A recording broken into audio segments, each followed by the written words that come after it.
relationship entails so much effort and is consistently riddled with challenges and transitions and learning how to adjust and shift and adapt.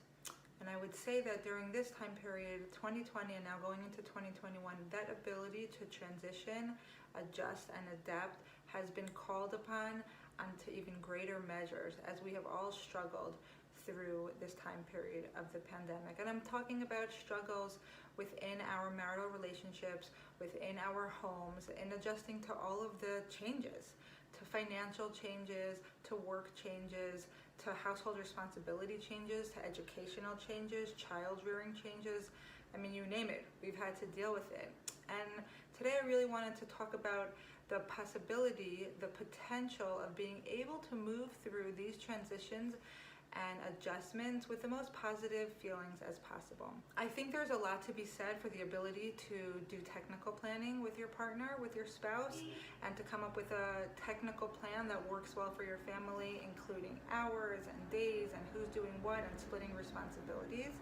And that is very important. But today we're really going to focus on the ability to communicate emotionally surrounding all of these changes and surrounding the shifting roles. I want to do that through the lens of a very specific case, okay, that I'm going to present. And I hope that the principles that I'm bringing forward, each of you will be able to utilize in your own relationships, in your own lives, for your own selves, and for the partnership. I just want to preface that by saying that these ideas, these topics are being shared with the understanding that you are in a safe relationship, both emotionally, physically, and verbally, that there's no abuse going on in any of those areas. If there is, I strongly encourage you to seek help immediately, and to continue forward in that seeking help dimension.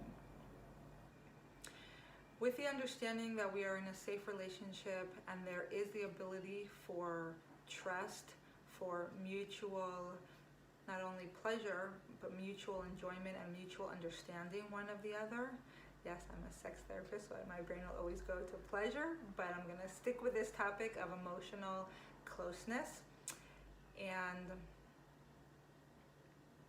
here we're going to meet, the case that I wanted to bring forward is a case of a family. Their names are Danny and Heather, and they have 3 young children, 2 boys and a little girl. The girl was born at the beginning of the pandemic, so in the beginning it was hard, but the schedules weren't as intense because Heather was on maternity leave.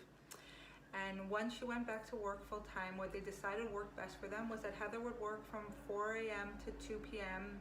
and Danny would manage the home and the kids and the meal prep and the food prep and the shopping. And then come 2 p.m. they would switch, and Heather would be on with the kids and with the family and with the house and the laundry. Don't forget the laundry, right? And Danny would work from 2 p.m. until midnight about. And what happens is that he comes out of his home office at midnight, and he comes out to see that the dinner that he prepared, pots and pans, are still in the sink, and dishes are around, and the kitchen is a mess, and the house is a mess. And the first night he ignores it. The second night he kind of doesn't say anything. By the third night he's angry. And what happens? Heather comes out to say, "How are you? How is your work day?" Right? And she's awake still. She's nursing the baby, or she's feeding the baby. Whatever is going on, and he lets it rip. He kind of explodes, not in a vicious way, but just in like, I don't understand what's going on here. Why is the house such a mess? I work so hard. I manage to keep it clean. Why can't you keep it clean? And how does she respond? Potentially tears, and she's crying, or she responds in anger back, and they start a fight, an argument, okay? And so I want to just pause for him here for a minute. So I feel like, again, everybody take this example to basically any other discussion that could be going on between a couple, okay? And think about how it applies to you in your life. And I want to pause frame just to talk for a minute about anger, okay? There's a lot of literature out there about how anger is bad and how we need to control our anger and anger management and support group. And so many, anger has like a little bit of a negative rap, let's say.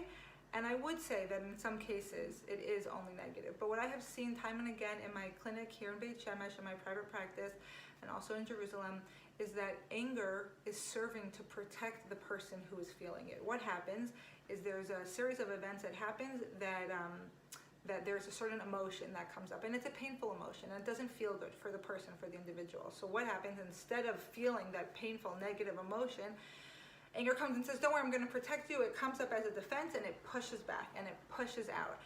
And that is what we're seeing as, anger, but it's very often part of a greater defense mechanism. Hashem gave us anger. I very much see anger as a way to actually protect the individual from the painful feelings that they may be feeling. Okay, now again, this isn't across the board, but I do see it time and again. And what I'm encouraging here is for the person, for the individual, here, Danny, to pause. And you all can do this at home. You can take a minute and pause me for 10 seconds, 10 minutes, whatever works. And take a minute to pause. What is the feeling? And think about, what is the feeling that is coming up for me? What is it before the anger, under the anger? And sometimes this takes a long time. Sometimes it can come to you clearly. Sometimes it's triggered by childhood events. Sometimes it's triggered by past events in the relationship. And sometimes it's just comes up from you, from yourself. And this might entail like an individual therapy process to get to the bottom of, or not. It could just take some mindfulness. There's some great mindfulness stuff out there nowadays. Being able to stop and check in with yourself of what am I really feeling? What is really going on for me? And what I'm going to bring forward here today, possibly for Danny, is he's feeling undervalued in the relationship, disrespected, potentially that he put in all this effort of keeping order, and here Heather kind of like let it all fall to the wayside, and what he did isn't seen as valuable. He's feeling undervalued and disrespected in the relationship. Now, in his ability to recognize that for himself, the next step, the next thing that I encourage, I think is so important, is to find the words to be able to express that in a meaningful way to your spouse. Now, here's a prerequisite on that. The spouse has to be ready to hear it, okay? So how does that happen? So first of all, there could be a discussion about, are we ready to have a serious conversation? Are we both available emotionally to have emotional conversation? Because it entails a lot from the listener here, from the receiver, we're going to call Heather, okay? In order for her, what we're asking for her is to be present for his emotional experience without bringing her own baggage in, without being like, well, I did this and I did that, and the baby didn't stop crying, and she won't go to sleep, and the boys were fighting. For her to be able to listen and be present for him, and to understand his experience, to be present for his emotional experience. And so that takes a lot out of her also. And so can we set up that situation to happen? Now, one approach that I love to use, the Imago approach, I encourage you to look into that more. I also really love the eye-to-eye work, the initiator and inquirer work of Ellen Bader and Pete Peterson from the Couples Institute, where the initiator is bringing forward their emotion, and the inquirer's job is to really be curious and to understand what that emotion is, and then to be present for the emotional experience. And that piece, that's the piece that I am most familiar with from the Imago work, is the ability to validate the other person's experience. And this practice, so that night, let's say it's a Tuesday night, that night Heather works on it to be able to be there for Danny to validate his emotional experience, and then later on in the week they might flip roles and try to be there as the initiator and the inquirer, or as the listener and the giver and the receiver. As the giver and the receiver. That Heather will be able to tap into what's going on for her, and for her to be able to bring forward her personal emotions surrounding any specific situation that the couple is dealing with. I hope that this is clear. I feel like I gave a lot of really important points quickly. You could totally feel free to be in touch with me. To clarify, my address is abby@jewishintimacy.com. You could check me out on my website also, jewishintimacy.com. And what I'm strongly encouraging here is the ability for each of us individually to pause, to breathe, to check in with ourselves, okay?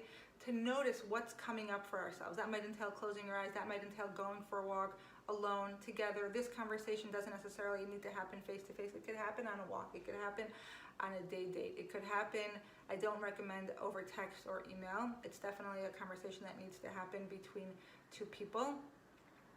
And we make the time to first check in with ourselves and also to be able to express ourselves clearly and coherently and emotionally to our partners. I wish you hatzlacha and consistent calmness in your relationships and your homes. Take care.